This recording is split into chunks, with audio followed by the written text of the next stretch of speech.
Hello what's up guys, welcome to spontaneous reaction. मैं हूं अमाद लतीफ और जो है ना, अगर चैनल सब्सक्राइब नहीं किया तो सबसे पहले चैनल सब्सक्राइब कर दें गाइस, प्लीज़ चैनल सब्सक्राइब कर दें, ठीक है। तो आज की वीडियो का टाइटल जो है आपको बताते चलें पहले ही, बगैर टाइम ज़ाया किए, कि next generation Prime missile test किया है इंडिया ने जी अपने जो है ना कंट्री के अंदर। तो नो डाउट इससे में कोई शक नहीं है कि पाकिस्तान इंडिया दोनों कंट्रीज बहुत ज़्यादा अपने जो है ना डिफेंस पे जो है ना अपना खर्च कर रहे हैं बजट का। लेकिन इसका जो है ना मतलब फ़ायदा तो यही है कि शो यही करवाना चाहते हैं कि हम जो है ना अपना डिफेंस के लिए जो हमारे नेबरिंग कंट्रीज हैं, जैसे इंडिया कहता है पाकिस्तान, चाइना, पाकिस्तान कहता है इंडिया, जो है ना हम इनसे जो है ना डिफेंस के लिए सारा कुछ खर्च कर रहे हैं। इसका सबूत यही है कि हर आए दिन जो है कोई ना कोई नया मिसाइल टेस्ट कर दिया जाता है। एक पाकिस्तान करता है, कुछ अरसे बाद इंडिया कर देता है, इंडिया के कुछ अरसे बाद पाकिस्तान दोबारा कर देता है। तो ये जो है मिसाइल लॉन्चिंग की जंग और जो है ना एटमी हथियारों की जंग, ये जो है ना कंटिन्यूसली जारी है एक दूसरे के साथ मुकाबले के साथ, ठीक है ना।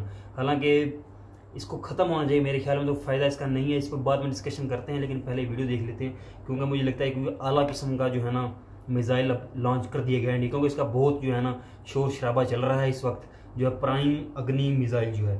तो पहले ये वीडियो देखते हैं, उसके बाद इस पर डिस्कशन ज़रूर करेंगे। बगैर किसी तरीके स्टार्ट करते हैं। 3, 2, 1 स्टार्ट। आप देख रहे हैं अल्फा डिफेंस हिंदी में आपका स्वागत है। आज के इस वीडियो में हम लोग बात करेंगे एक इम्पॉर्टेंट अपडेट के बारे में।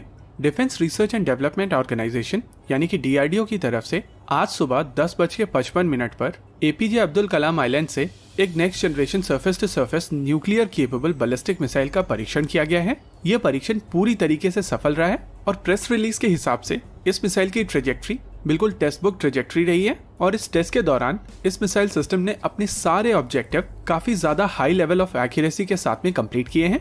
DRDO की तरफ से कहा गया है कि ये मिसाइल सिस्टम एक नेक्स्ट जनरेशन बैलिस्टिक मिसाइल है, जिसका मतलब ये है कि पहले की अग्नि मिसाइल सिस्टम की तुलना में ये मिसाइल सिस्टम बेहतर टेक्नोलॉजी से लैस है। और इसी वजह से इस मिसाइल सिस्टम की क्षमताएं DRDO की अग्नि 1 और अग्नि 2 की तुलना में ज्यादा बेहतर होंगी। पहले माना जा रहा था कि इस मिसाइल सिस्टम की रेंज 700 किलोमीटर तक की होगी, लेकिन प्रेस रिलीज के हिसाब से इस मिसाइल सिस्टम की रेंज 1000 किलोमीटर की है। आमतौर पर बैलिस्टिक मिसाइल की रेंज इनके पेलोड के ऊपर डिपेंड करती है। अगर पेलोड हेवी होता है तो मिसाइल सिस्टम की टोटल रेंज कम हो जाती है, और अगर पेलोड लाइटर होता है तो मिसाइल सिस्टम की रेंज बढ़ जाती है। प्रेस रिलीज में इस मिसाइल सिस्टम के पेलोड के बारे में बातचीत नहीं की गई है, लेकिन प्रेस रिलीज में ये चीज कही गई है कि इस मिसाइल सिस्टम की रेंज 1000 किलोमीटर से 2000 किलोमीटर तक की है। और इसको समझने के लिए अगर एग्जाम्पल के तौर पर मान लेते हैं कि ये मिसाइल सिस्टम 1000 किलोग्राम का पेलोड ले जाने में सक्षम है, तो 1000 किलोमीटर रेंज पर यह मिसाइल सिस्टम 1000 kg का पेलोड डिप्लॉय करने में सक्षम होगी। हालांकि अगर टारगेट 1000 किलोमीटर से ज्यादा है, मान लीजिए कि ये टारगेट 1500 किलोमीटर पर है, तो इस मिसाइल सिस्टम के ऊपर पेलोड हल्का लगाना पड़ेगा, एग्जाम्पल के तौर पर लगभग 700 किलोग्राम।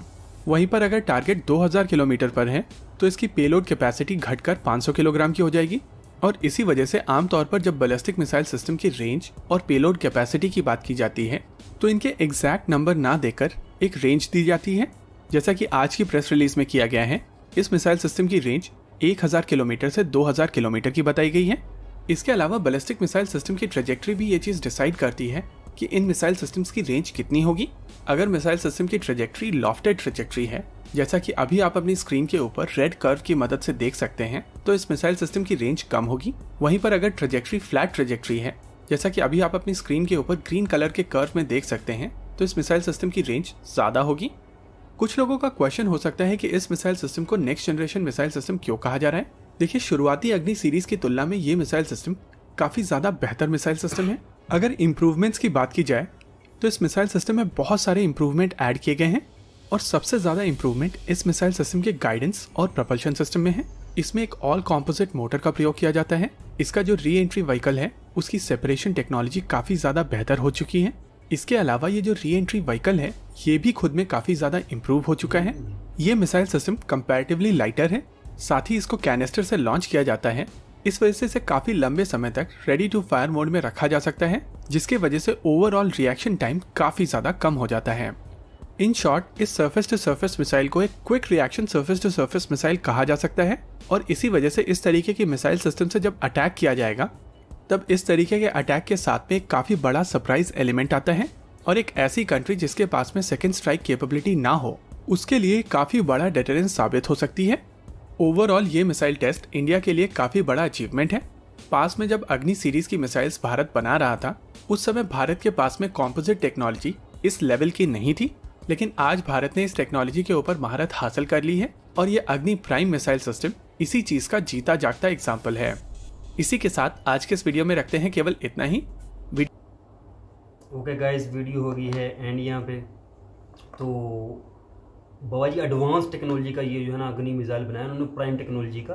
तो लेकिन आपको ये बता दूं कि इससे पहले 6 अग्नि मिसाइल्स जो है सीरीज जो है वो चल चुकी है, अग्नि 1 2 3 4 5 6, ठीक है। तो उसमें से जो अग्नि 1 और 2 की रेंज है वो इससे कम है, और अग्नि प्राइम की मतलब 1 और 2 से ज़्यादा है। बाकी अग्नि 3 4 5 और 6 की आई थिंक रेंज अग्नि प्राइम से ज़्यादा है, लेकिन टेक्नोलॉजी जो है वो इसमें एडवांस यूज़ की गई है अग्नि प्राइम के अंदर, क्योंकि इसे प्राइम ऐसे ही नहीं कहा गया। इसके अंदर ज़ाहिरी बात है अग्नि 3 4 5 6 से कुछ एक्स्ट्रा इसके अंदर डाला गया है, कुछ टेक्नोलॉजी ऐड की गई है, तो इसे प्राइम क्या है कि इसे दोबारा इसका जो है ना न्यू सीरीज एक लॉन्च की गई है अग्नि की। तो लेकिन मैं आपको ये बता दूं कि जो सबसे फास्ट है ना इस अग्नि सीरीज में वो अग्नि 5 था। तो अब ये अग्नि प्राइम आया तो इसका मुझे आइडिया नहीं है, लेकिन अग्नि 1 2 अग्नि 6 की सीरीज के अंदर जो सबसे फास्टेस्ट मिसाइल था, जो स्पीड तेज थी, वो अग्नि 5 की थी, ठीक है। तो सेम इसी तरह पाकिस्तान के अंदर जो सबसे स्ट्रॉन्गेस्ट जो है वो शाहीन 3 मिसाइल है, उसकी जो रेंज है वो ऑलमोस्ट 3000 किलोमीटर है, ठीक है। जो सबसे स्ट्रॉन्गेस्ट है बस यही है, शाहीन 3 है। तो मुझे अब अग्नि 5 6 और 4 की रेंज का एग्जैक्ट पता नहीं है कि वो उसकी शाहीन 3 से ज़्यादा है या कम है, तो आप कमेंट सेक्शन में ज़रूर बताइएगा। तो बाकी बात यही है कि यार मैंने वीडियो की स्टार्ट में भी यही बात की थी कि दोनों कंट्रीज़ जो है लगातार अपनी इन्वेस्टमेंट जो है अपने जो बजट है उसमें से डिफेंस पे बहुत ज़्यादा करते जा रहे हैं एक दूसरे के साथ मुकाबले में। हालांकि अगर देखा जाए, अगर पाकिस्तान की इंडिया के साथ और इंडिया की जो है चाइना और पाकिस्तान के साथ जो है सुलह हो जाए, कोई दुश्मनी ना रहे, तो मेरा नहीं ख्याल कि ये ज़रूरत पेश आएगी किसी भी कंट्री को, ना पाकिस्तान को, ना इंडिया को, ना चाइना को। तो अपना बहुत सारा जो है ना हम जो बजट है जो डिफेंस पे लगा रहे हैं वो बहुत सारी दूसरी चीज़ों पे लगा सकते हैं, हेल्थ पे, हम किसी और चीज़ पे गुर्बत ख़त्म कर सकते हैं, हम जो यूथ आ रही है हमारे उनके लिए कुछ और फैसिलिटीज़ जो है प्रोवाइड की जा सकती हैं इनसे। लेकिन मजबूरी है हर कंट्री की यही, इसी बेस पे कि पाकिस्तान बना रहा है तो इंडिया कहता है हम बनाएंगे, इंडिया बना रहा है तो पाकिस्तान कहता है हम पीछे क्यों रहें, हम भी बनाएंगे, ये सीन चल रहा है। इसीलिए जो न्यूक्लियर वेपन्स भी ऑलमोस्ट कोई 10 के करीब ज़्यादा है पाकिस्तान के पास इंडिया से। बाकी करीब रेशो है 110 से 130 के करीब इंडिया के पास है, और पाकिस्तान के पास भी 120 से 140 के दरमियान में न्यूक्लियर वेपन्स भी हैं। इसी बेस पे कि जो है ना मतलब थ्योरी यही पेश की गई है कि पाकिस्तान इंडिया पे अटैक कर सकता है, इंडिया पाकिस्तान पे कर सकता है, और इंडिया को चाइना से भी वैसे जो है वहाँ उसके साथ भी अच्छे ताल्लुकात नहीं हैं इंडिया के। तो इसलिए इसी बेस पे जो है ना काम चल रहा है। लेकिन जो चीज़ बनाई गई है उसकी तारीफ बनती है, जो अच्छी बनाई गई है इसमें एडवांस टेक्नोलॉजी यूज़ की गई है, पे लोड इसमें जो है ना कम ज़्यादा करके इसकी रेंज को इंक्रीज़ भी किया जा सकता है। और हमारी जो शाहीन 3 पाकिस्तान का उसके अंदर भी आपको बताते हैं, जो एक तो कन्वेंशनल पेलोड जो है उसे वो कर सकता है कैरी, लेकिन दूसरा जो है वो एटॉमिक बॉम्ब्स को भी वो साथ कैरी कर सकता है, एटॉमिक न्यूक्लियर पावर को भी कर सकता है शाहीन 3 भी। लेकिन ये जो प्राइम अग्नि है इसकी भी तारीफ करना बनती है, बहुत बेस्ट था।